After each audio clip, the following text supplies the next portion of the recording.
With each day, a new beginning, another opportunity to become all you are created to be. There is a way. And now our host, the Reverend Arthur Hammons, invites you to join him in making this the best day of your life. Hello, friends. No man is happy who does not think himself so. Now that's according to a first century Roman philosopher.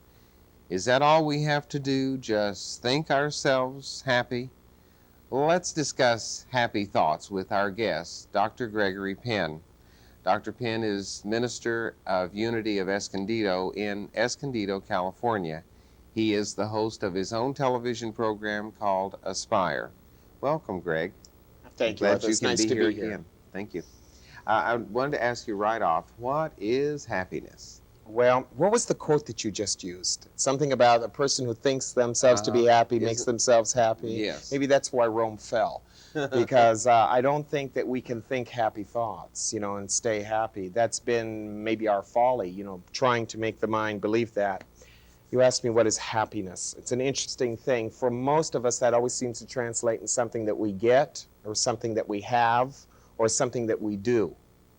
And that's why we're terribly unhappy. I heard something on the way over here this morning. It was on the news, and it was talking about us yuppies. I guess I'm a yuppie, I don't know. But I would assume I am because of the generation that we are in. And it said that yuppies are having deep depression now because they are achieving all of their financial and physical goals. And now that they've reached the top or the pinnacle of what they think is their success, now they feel like there's nothing more to live for. So Cambridge did a study on them. And guess what their results were? They thought the results were if yuppies are depressed by reaching their highest level of success, what they think will make them happy, they should find something else, another goal, which seems ironic. I mean, it's just the wheel of desire just going around and around and around. I mean, it's that old thing, I've got to find something to make me happy. Happiness is not found in what we do, in what we have, or what we get, but rather in who we are. Who we are. Yeah, and that is not derived out of anything in the physical. That's derived out of something in the spiritual realm, which is seemingly, Arthur, the last thing that anybody's interested in. And I'm amazed at that. We're not interested in the spiritual realm? And why not? Interesting. I think part of it is socialization. I always say this, and I don't mean to be redundant on this, but I think we're more socialized than we are realized. We are socialized to believe that it is important for us to look a certain way, to act a certain way, to have a certain amount of money, to not do certain things and to do certain things. That certain things make you important, certain things make you unimportant. Certain things will make you happy, other things will not. That's socialization. But realization is when we understand just as I am and just as you are and just as our audience is, really, right now, accepting ourselves at that level and learning to understand the nature of ourselves creates happiness, or really the realization of happiness. And maybe we shouldn't be so busy creating happiness. And that's been our whole problem. Be happy. Yes. I mean, it's good enough for me to be who I am right now. I can't be more. I'd certainly like to be more, but I can't be. I can only be Gregory right now. And this is where I'm at. Learning to understand the nature of myself just as Greg, and not wanting to be Arthur or Joe or Fred over here, but just to be Greg. Is really quite an achievement. And it's a subtle thing in metaphysics. There's always that idea that you're not enough and you could always have more, and if you could be more successful and if you had a better job, you'd be happy. That's not true.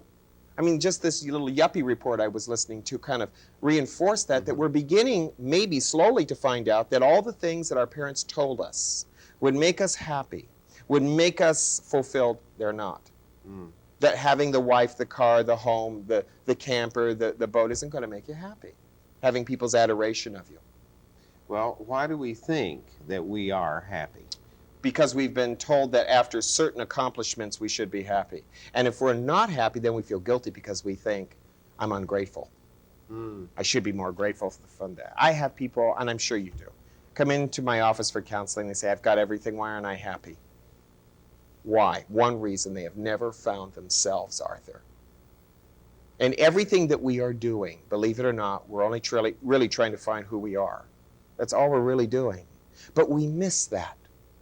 It is sad to me, and Jesus put it well. He said, what have you gained if you gain the whole world, but in the process you've lost yourself? How well put.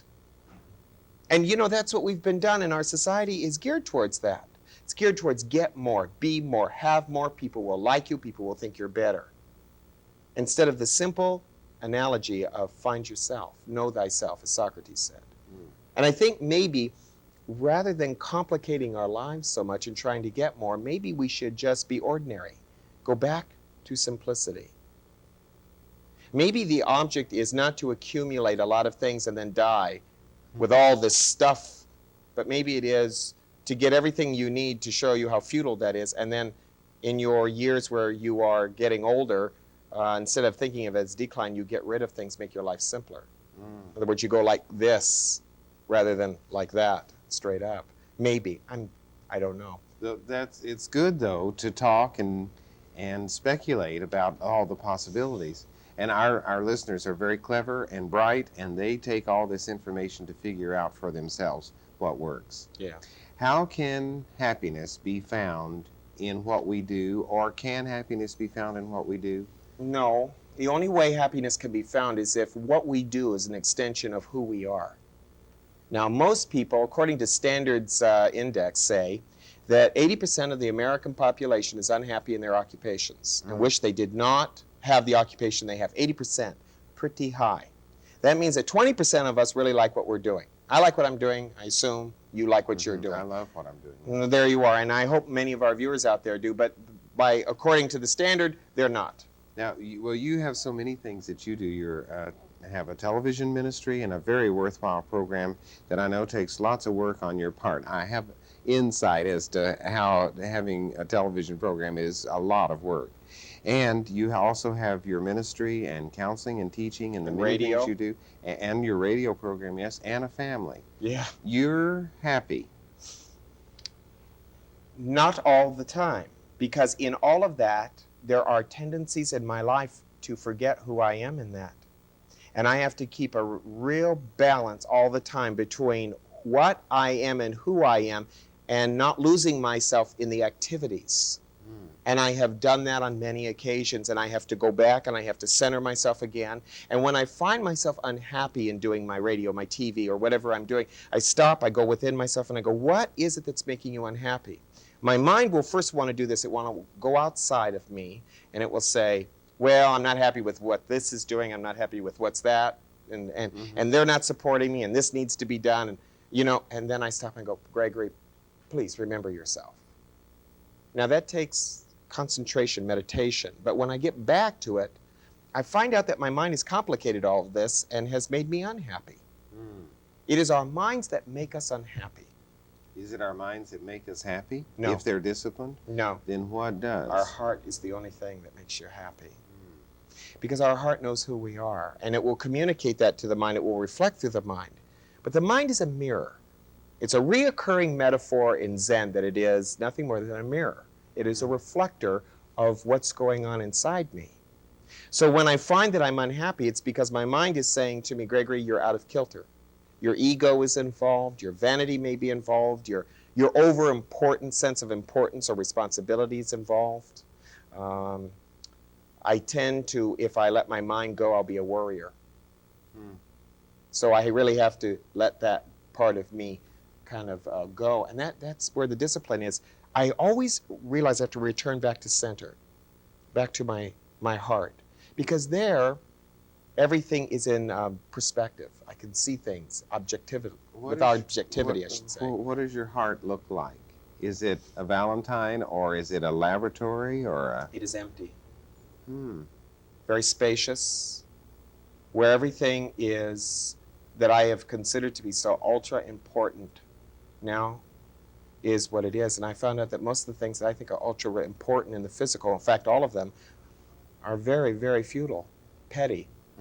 Compared to what's in your heart. Yeah, because we're not here to take care of the world, like so many people would like us to think. We're here to find ourselves in ourselves. And then, as Jesus said, live in the world, but don't let the world live in you.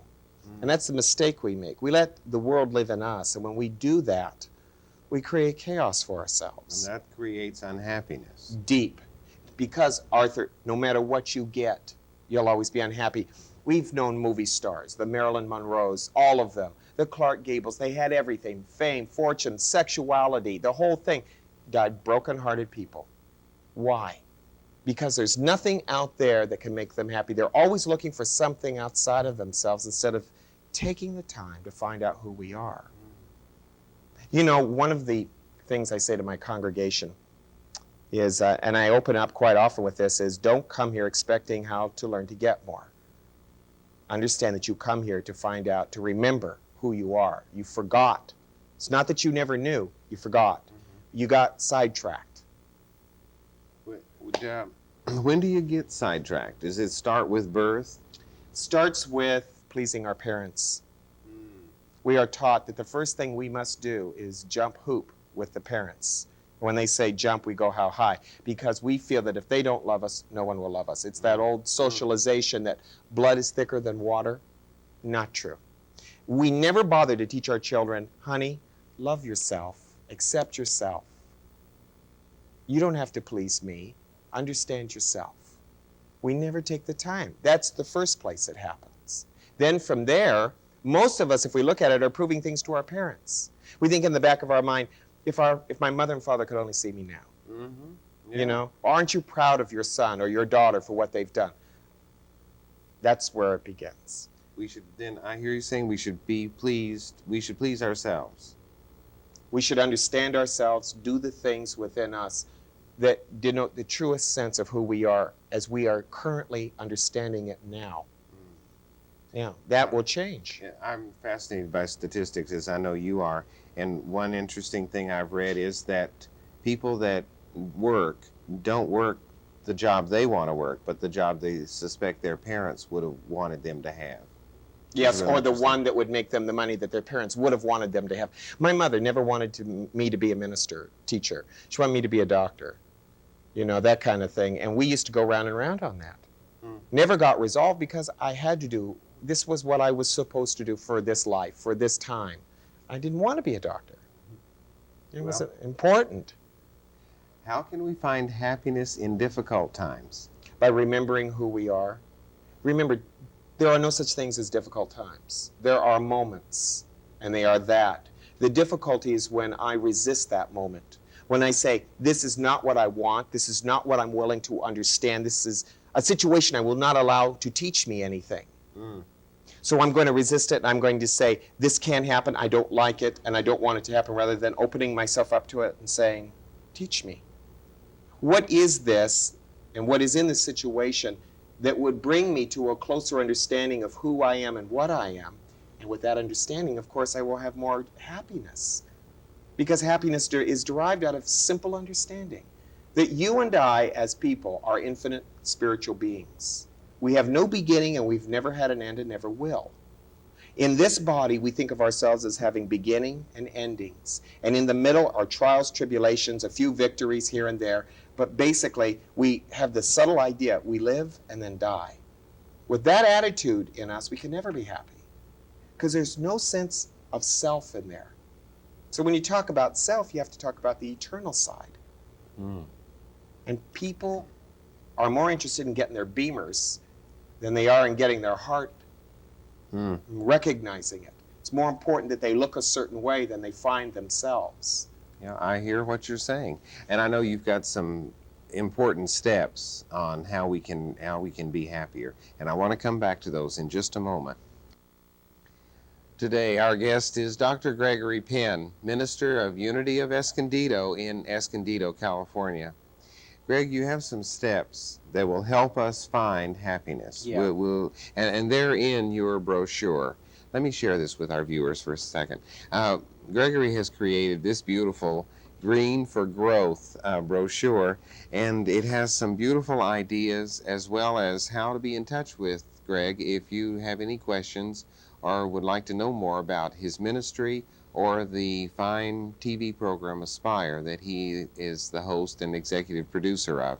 So if you'd like, please write to us. I think you'll find this helpful in creating happiness. Now, what are some of the steps from the brochure? Okay, the first thing our viewers need to think about and understand is that happiness comes first in letting go. We have too many ideas and concepts and beliefs to be happy. Too many ideas like I've got to have this or I got to get that or you've got to do this to make me happy. So the first step is letting go. And one of the first things that we want to let go of is the thought of winning and losing. That I can win something or I can lose something. In negotiation, the only way it really works well is when both parties are in a win-win situation. Okay, and that's just standard procedure in negotiation. But it's more than that here. It is the idea of learning to let go of right and wrong. There is nothing that causes me to be more unhappy than the thought that I am right and you are wrong, or you are right and I am wrong. We have to stop that and begin to see the other person's point of view. It's not a matter of winning and losing. It's a matter of letting go of winning and losing, experiencing the situation as it is. Every situation is teaching me something. I mean, there's heart in every situation. There's a lesson in it. And I must be keen in my heart to be able to see that, not keen in my intellect. The other one is letting go of gain and loss. A lot of us think that if we gain more, we will be happier. To lose more, we would be unhappy. I was teaching an anger class recently, and I asked them what the word fair meant. And one man raised his hand, and he has never spoken, ever. I mean, in my gatherings, I always have open forum, and he said, fair is getting more than my share. And he was being tongue-in-cheek, but he meant that. That's what we often think fair is. We have to learn to let go of gain and loss. There is nothing gained in life, and there's nothing lost. All of life is simply as it is. It is an essential lesson for us.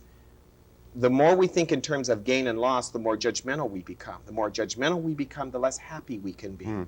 Is it the more judgmental we become, the more we move up into the mirror and away from the heart? No, the more we move, we use our minds as a window, not a mirror, and that's our problem. Oh. People look at life through their mind as a window, and the trouble is it's got a lot of dirt on it. You'll find yourself when you use your mind as a mirror, when you look out at life as a mirror, there is where you'll find God. You'll not find God in the window of your mind, only when you look in the mirror. That's where you are. Gain and loss is important. Don't think that there's anything to gain or anything to lose. There's always something to be learned, to be understood. And that is very different. It's not a matter of gain or loss. Another thing we put down here, the letting go of love and hate. When I say to anyone, I love you, I've created hate. Automatically. How is that? Well, because anyone, if I say I love you, Arthur, then anyone who is not like you, automatically I don't like. If I say I like this, I've created a dislike over here. Because this over here I like, but there's always the opposite to that. And something that isn't that I don't like. I miss out on so much of life. Love is not something you bestow on people. Love is something that we all share, that we all are. It is not, and that's why our viewers sometimes, and my students and yours too, have a difficult time with love. They say, how can I unconditionally love? You teach unconditional. How can I? I don't like this. I don't like murder. Well, none of us like it. But we need to understand the nature of all things. And that takes an unconditional attitude in us. That doesn't mean we accept or reject. It means we understand. We see why. We see the how. Tremendous happiness is unleashed in us when we aren't loving and hating. When we are, you know what really means a lot to me? I've had a lot of people in my life say, I love you. I always thought it wasn't true, because I can tell. You can tell. Somebody says, oh, I love you. So insincere. And they're saying it because they think they should. They're saying it because they feel an emotion. But you make one mistake, you do one thing they don't like, and all of a sudden they don't love you anymore. The most meaningful thing to me is when someone says to me, Gregory, I understand you. Then love is present, and no one has to say it. Now that's really powerful. No one has to say it. It is done. And if you will notice, Arthur, Jesus never once said to his disciples, I love you. His last commandment was, love ye one another as I have loved you. And he never once said, I love you, boys. He understood them.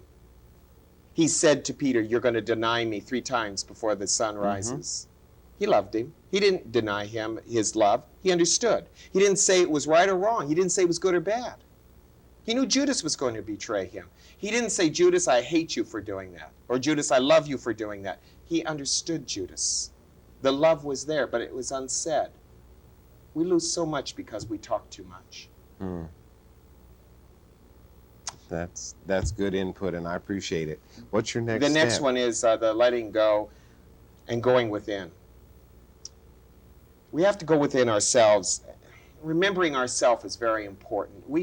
In the delusion of all of our wants and our desires and everything, we've lost ourselves. We get caught up, we lose ourselves. What am I doing, and why am I doing it? Is this all there is?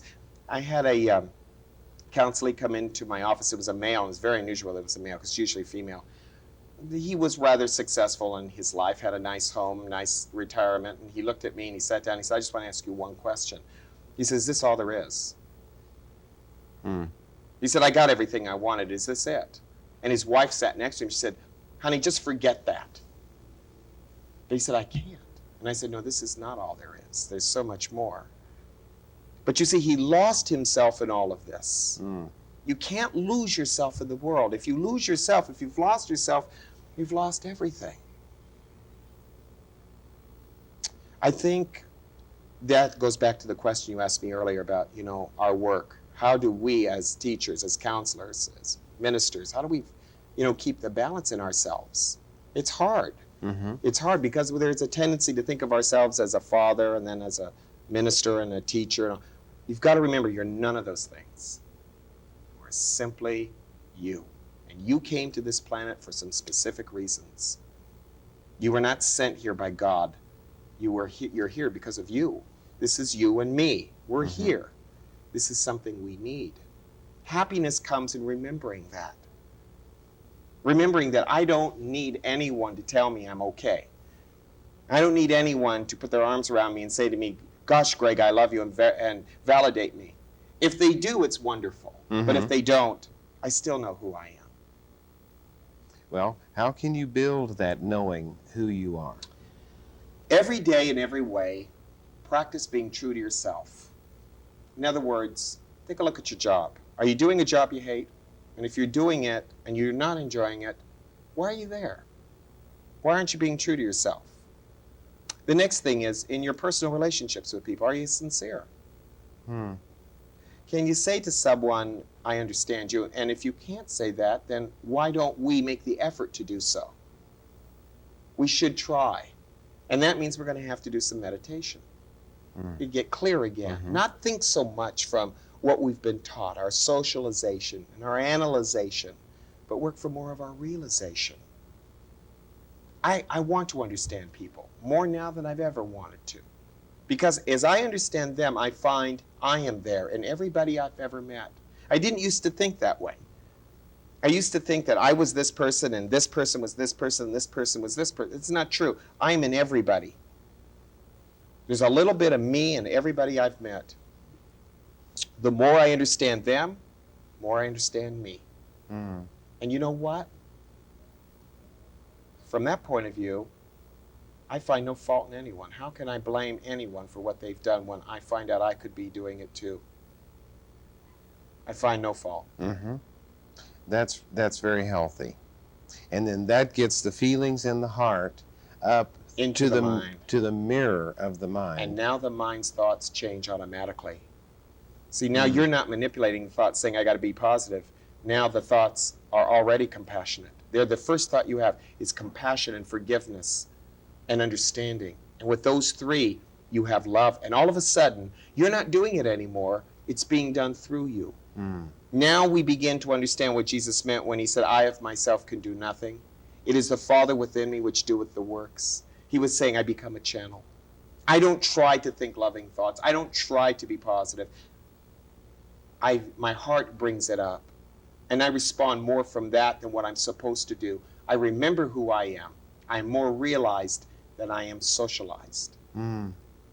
Those are beautiful ideas. I appreciate that you can have grown to the place where you can verbalize them, express them, live them, be them, and then share them with our viewing family. I'm honored. Thank you Greg. I Thank appreciate it. We have had today as our guest Dr. Gregory Penn, minister of Unity of Escondido in Escondido, California. Please affirm this idea with Dr. Penn and with me. I find happiness right where I am. I find happiness right where I am. It is our endeavor to bring you ideas and information during our visits together that will be input to you for you to think about and feel about, for you to experience and toss up into your mind and express out into your life throughout this day. One of the helpful steps is listening to our guest, thinking for ourselves, not that we tell you what to think, but help you learn how to think, and then express the best that comes up from our heart through our mind out into our world. One helpful thing is to remember all day long, I find happiness right where I am. Have a wonderful day and know that there is a way.